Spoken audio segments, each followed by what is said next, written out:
Impressive in architectural style and monumental in scale, it's no wonder that St. Luke's is often referred to as Chelsea's cathedral. This neo-Gothic style building is one of the only churches in London that can be seen from all angles. From its extraordinary facade and flying buttresses to the detail and vastness of its interior, St. Luke's is a gem to Chelsea's heritage. Like most cathedrals, there is a vertical emphasis on the west facade or entrance of the church. The central tower, divided by 9 string courses, reaches up towards the heavens, extending from a 5-bay arcaded porch at 142 feet high. The tower, with its 6 long narrow windows, ogee arches, clock face, and ring of bells, is crowned by battlements and pinnacles. The 9 flying buttresses on both sides of the church not only give a light and airy effect to its exterior by projecting from the clear story downwards, but provide support to the narrow roof.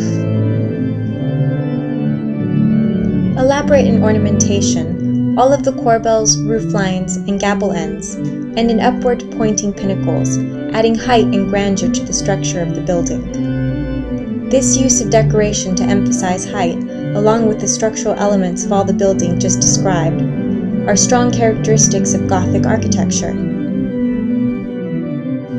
A decision for the new church was made in 1818. The following year, the architect James Savage submitted the daring design for the church. At the time, there were many critics and skeptics. However, today, St. Luke's is considered to be one of James Savage's best works. The inside of St. Luke's does not follow the style of its exterior. This was a common thing amongst neo-Gothic churches. Interiors would vary on location and influence, as well as the architect. Upon entering St. Luke's, one is overwhelmed by the light and expansive feel of the church. The nave of the church rises at an impressive 60 feet, making it the tallest in London, with the exception of St. Paul's and Westminster Abbey. This sense of height is met by magnificent ribbed vaults that intercept and web across the ceiling. Because of the influence of the Oxford movement, which shifted emphasis of the service on the ceremonial rather than the sermon, meant that certain rearranging was needed. These adjustments required for extension of the chancel, removal of the box pews, relocation of the font, and introduction to the surpliced choir. Just before the chancel stands the pulpit and lectern. The palatial marble structure is carved with cherub heads and adds an extra sense of grandeur to the end of the church. Equally as lavish in style and symbolism is the lectern, that was casted in 5 metals: iron, bronze, copper, silver, and gold. One of the striking features of the church that immediately catches the eye is the altar and reredos. Ornate in detail and glorifying in presentation, it combines Gothic-style elements as well as modern sculpture. The entablature is ordained with sculptural relief of angels in attitudes of benedictions.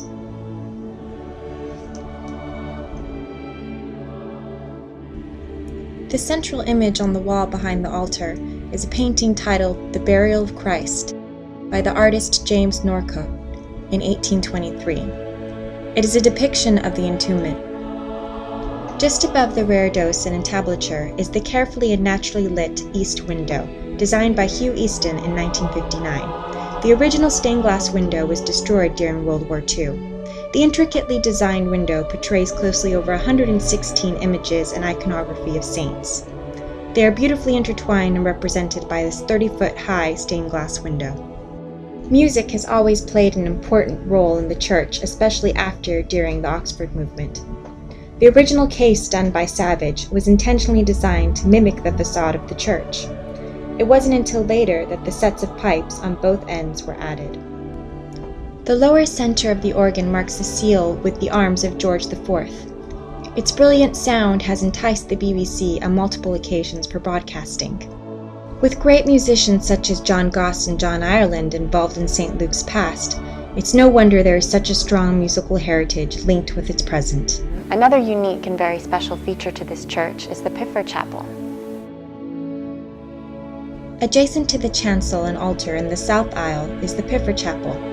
Mainly used for daily prayer, it was dedicated in 1952 as a memorial for the Punjab Frontier Force. They were a famous regiment part of the British Empire known as the Piffers. There are a number of memorials and paraphernalia associated with the Piffers that are hung and displayed around the chapel, such as a book of remembrance, as well as banners and colors of the past infantry. Filled with historical and artistic references, St. Luke's has had a number of influential and famous musicians, composers, patrons, and writers involved in its community. Just some of its past members include the famous writer Charles Dickens, who was married here in April 1836, as well as Charles Kingsley and Jerome K. Jerome. Today, St. Luke's plays an important role in the community, not only as a reminder to its historical past or link to Chelsea's heritage, but as a religious place of worship, with a strong parish that welcomes its visitors and congregation. St. Luke's hosts a variety of festivals and activities throughout the year.